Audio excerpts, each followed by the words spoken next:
Hello there and welcome to this week's media news with me, Gareth O'Connor. It's back! Oh, I bet you don't know what I'm talking about, but it is back. It's new, it's better, and it's sexy.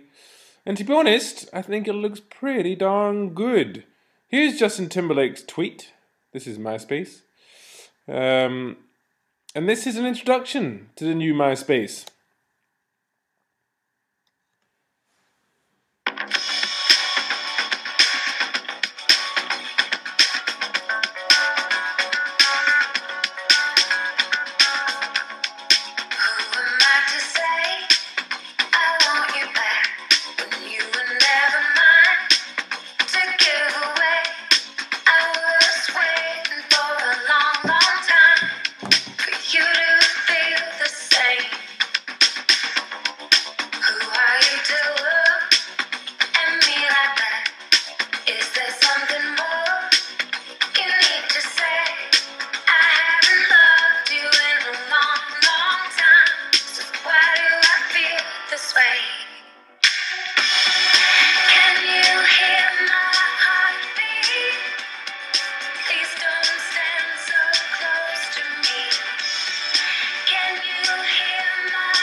Not a Justin in there, but why not? He owns the thing. But it looks pretty good. I want it to be successful, I guess, is the question. Are you satisfying your customers? Good question. I would say, when it comes to this, most people are not. What am I talking about, you might ask? Well, recent findings from the US has found that 72% of its customers expect brands to have a mobile-friendly site. 72%. Pretty big number. 96% of brands do not. Think about that for a while. That's quite alarming. If your site isn't mobile friendly, I really would get there. I mean, of course, this is US research. Smartphone penetration is higher. It's going to be over half the population here. And you could say that most of those people are higher socio groups, more disposable income. The sort of people that brands want to speak to. Yep. It kind of reminds me of a Bain & Co stat a while ago. It stated 80% of CEOs believe their product offerings offer a superior experience. 8% of consumers agree. There's always a disparity between what brands and CEOs and consumers think about one another. But from a mobile point of view, it is really important that people start to get on this. I know I say this all the time, but hey, most people still don't do it. Smartphone owners are task-orientated, impatient, and unforgiving of websites that do not provide a good mobile experience. If you've managed to connect with someone and got them to use their mobile telephone to engage with you, the things you don't want them to be are impatient and unforgiving. Just a thought. In UK, mobile growth has been slowed by, interesting enough, by agencies. Which is kind of interesting. But in research conducted by the Association of Online Publishers in the UK, which polled member organisations, together responsible for 1,500 digital titles, 53.5% cited agencies' attitudes as the main inhibitor of mobile growth. It's true, there's a lot of people in agencies who, don't like change. Go for the simple thing, media by numbers, tick the box. But there's a lot of good opportunities in mobile. Like I say, it's a more discerning, it's a higher socio group. It's a sort of consumers that nearly every brand wants to engage with. Those people that have disposable income to buy their products. Technology, of course, diverse range of platforms, skills, abilities, understanding. These, of course, were all very high up the list. So I'm not bagging agencies at all, because for most things, it's very difficult. Timings, clients not giving people enough time, but of course, technology, diverse range of platforms. Every mobile can be different. It's not just like Android, works on all Androids, iOS, it's can be very confusing and that sort of thing. And of course, skills, abilities, understanding, integration even offered by publishers is again a hindrance. But I guess this is something, of course, that's going to change as everyone comes to the table. I mean, brands, of course, have got to get involved. Everyone's got to get involved. But of course, in mobile, it's the fastest growing sector there has ever been. I guess a lot of people are just waiting for more consumers, I guess, to get on board before they get on board.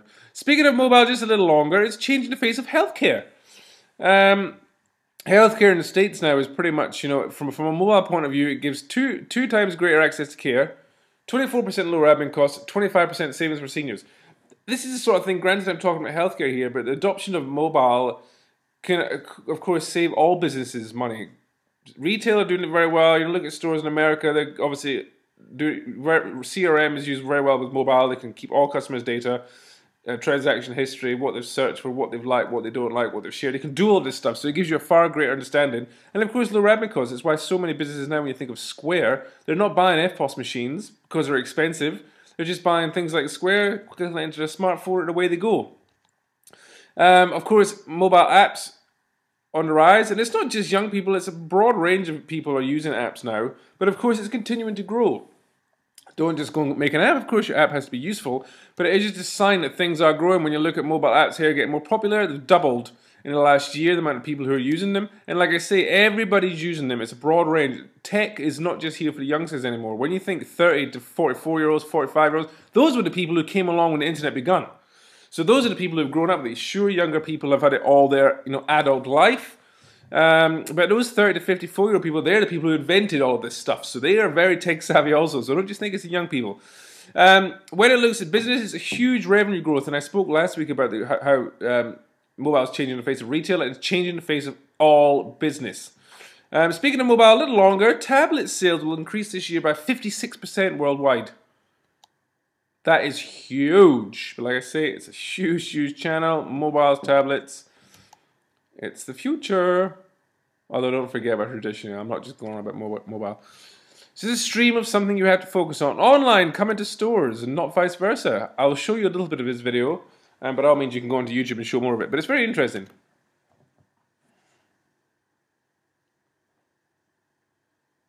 Hi there everybody. First of all, I want to apologise. I have not spoken to you for quite a while. This is the reason. I'm in 121 Regent Street, our new Burberry flagship. We have had a crazy couple of months trying to open this space, and I just wanted to take this opportunity to introduce it to you guys.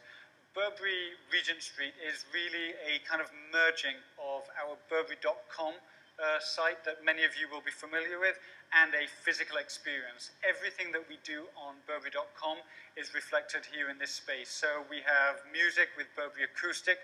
We will be doing live events here. We've got a gallery that shows all the history and the heritage. Of course, we've got all the fashion and all the events, and we've got, the clothes and the bags and the eyewear, but many, many different experiences. It's a place that you can come just to hang out. It's a place that you can come to kind of explore and understand all the different things that we do, whether it's Art of the Trench, Bespoke, Burberry Beauty. I wanted to introduce it to you personally. I hope you get a chance to see it if you're in London. Come and visit us, and I look forward to hearing all your comments. Take care, and I will see you all soon. Bye-bye.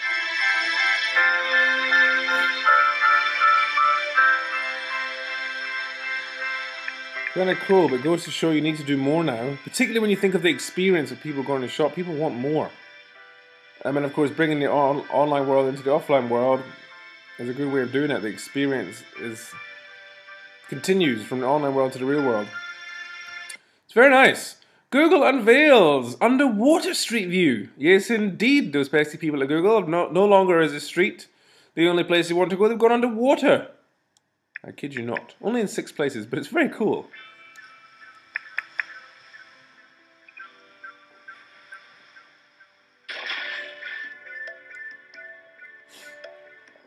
And of course, they actually did this with the dive team.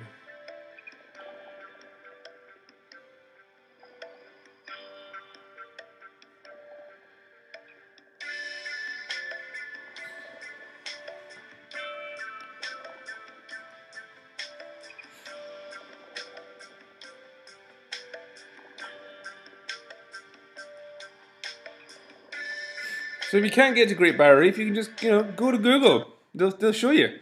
This is a great use of 404 not found, so error page online when you go to a website and the URL's not found. Very nice use of that, very simple, but great. Missing children. So Child Focus and Missing Children Europe, notfound.org, I guess is the association. They've teamed up with a lot of sites, and of course sites now can have these running through the 404 pages when they're not found. Very nice idea. When I say the words geolocation and music legend, who do you think of? Have a think about it. I bet you thought of Bob Dylan. If you did, hats off to you. But again, this is a sign of the times. Bob Dylan, for his new album Tempest, pretty much across the globe. Again, it follows a similar sort of thing as the sort of thing Jay-Z was doing with his Encoded. But again, everywhere where there's a place of significance in the life and times of Bob Dylan, be it a recording studio, a place where he lived, a place where he had a gig, a place where he had running with someone, a place where he wrote a song, a place that put an album artwork. It's all, there, and you can go there and you can download a track for free from the album and listen to the track for free, and of course you can share that you've done that with all your friends on social media. But a really nice idea of just bringing things to life. And also a really nice idea of bringing the online world into the offline world, and vice versa. Very clever. Oreos get served on Twitter. Yes, this is just a little thing that I stumbled across. The Oreos tweeted their followers asking if they ever sneak Oreos into the cinema. AMC Theaters replied to that tweet saying, not cool. Because, of course, they sell treats. They don't want people to bring in their own. But kind of a nice little idea. Oreos then replied, fair enough, but don't hate the player, hate the game. To which AMC Theaters responded with game on. Have a little bit of fun. I like brands that have a little bit of fun. It's not abusive, it's just two brands having a little go at each other, and occasionally it does happen in social media that brands will play off one another. It doesn't have to be hard-headed or abusive, it can just be a little bit of fun. And of course, AMC Theaters is a theater, right? But they've got 136,000 followers compared to Oreos, which is a global brand of 53,000. The reason why? Because they have a social team.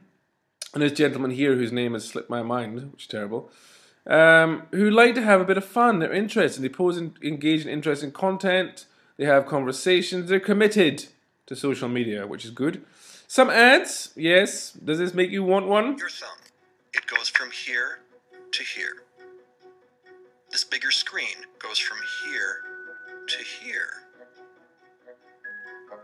Now, that's either A, an amazing coincidence, or B, a dazzling display of common sense. Pretty sure it's the common sense thing.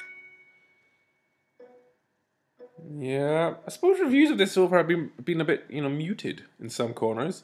But it's certainly the biggest tech launch over the last week. And of course now coming to NZ. Here's another one. I guess we've gone back to product. Physics, right? So explain this. How can something get bigger and smaller? There's more of it and less of it. Well, I guess the laws of physics are more like general guidelines. Maps does look very good there. Very good indeed. Moving on, cool brands for this year. The results are in. And the coolest brand, now this is something that's done in the UK every year, and a lot of influencers, people in fashion, people in the industry, people responsible for shaping some of the world's coolest brands, writers, journalists, they have a big panel who all vote on this. And of course, cool brands, if your brand is cool, it means your brand is talked about more. It means people want to spend time with your brands. It means people want to buy your brand. It means people want to associate themselves with your brand. From a brand point of view, that's huge. They're all huge brand drivers, all brand measures, things that all brands probably want.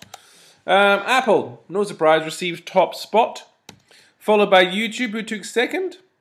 Aston Martin, who took third. Aston Martin, actually, were the winners of the last two cool brands, I believe. And then the following companies, the rest of the top five in order: Twitter, Google, BBC iPlayer, the Glastonbury Festival, Virgin Atlantic, Bang & Olufsen, and Department Store Liberty. Well done to you.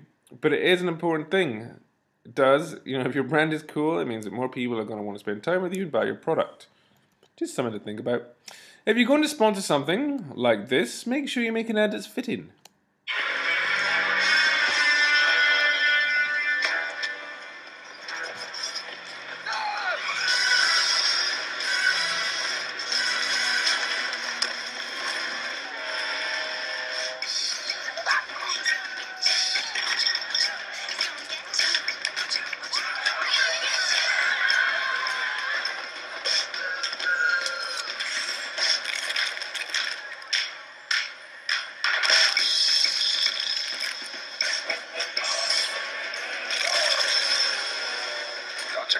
No.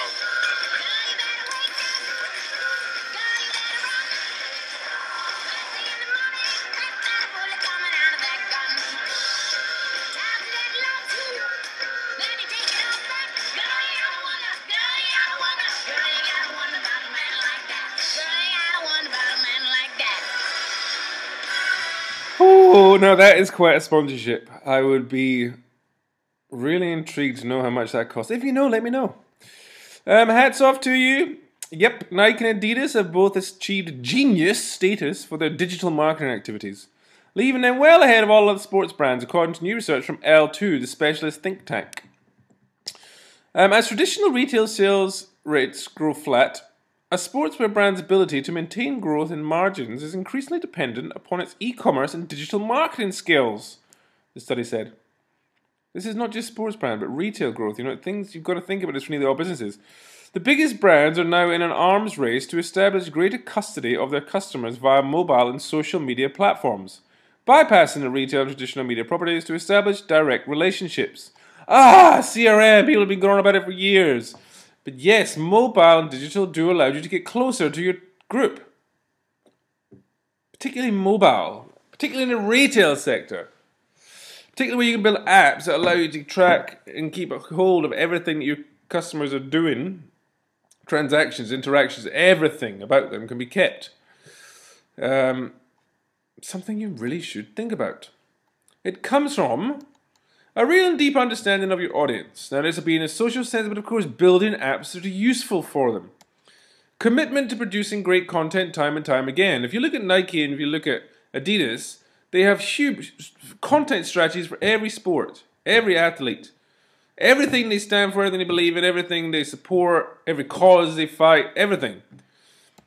Partnering with the right people, organizations, and causes always comes first. Sure, if you're a big sports brand, yes, you can get big sports names. But they also partner with, big sport teams. Granted, that helps. But they also fight for good causes. And you always bring your audience along for the ride. It's another thing with social, that they always promote sharing, they always promote comment, they always promote conversation.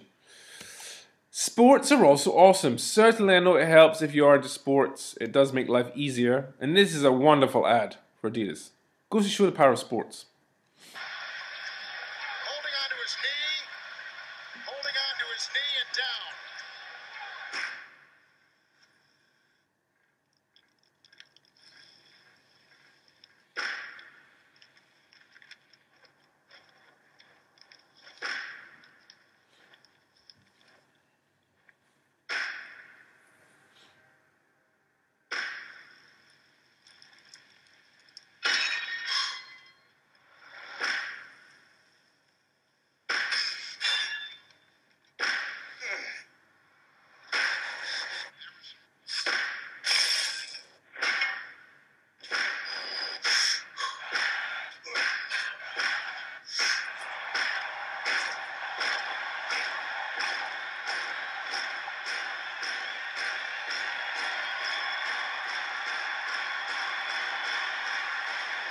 Oh, he's back.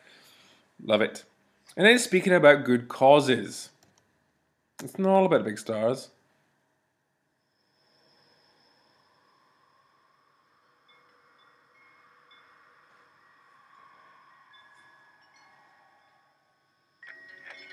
I probably would make a time machine. I would make medicine for the sick. I'd probably invent something new. 我会赢到5个总冠军戒指。 If I could have an extra 5 years to live. You said 5, right? 5 years.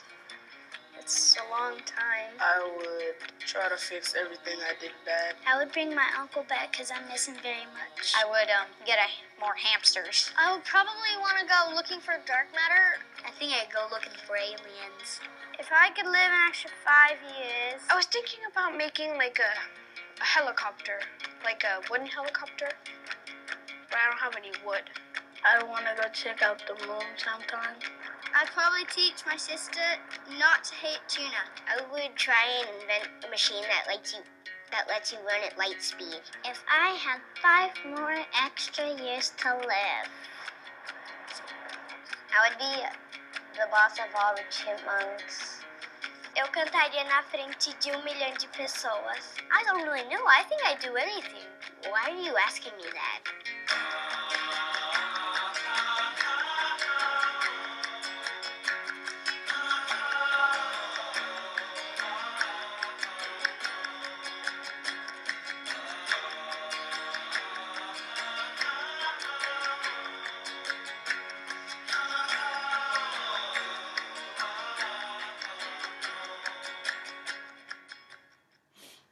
And that's from a good people at Nike. And that's it for me this week. I shall see you next week.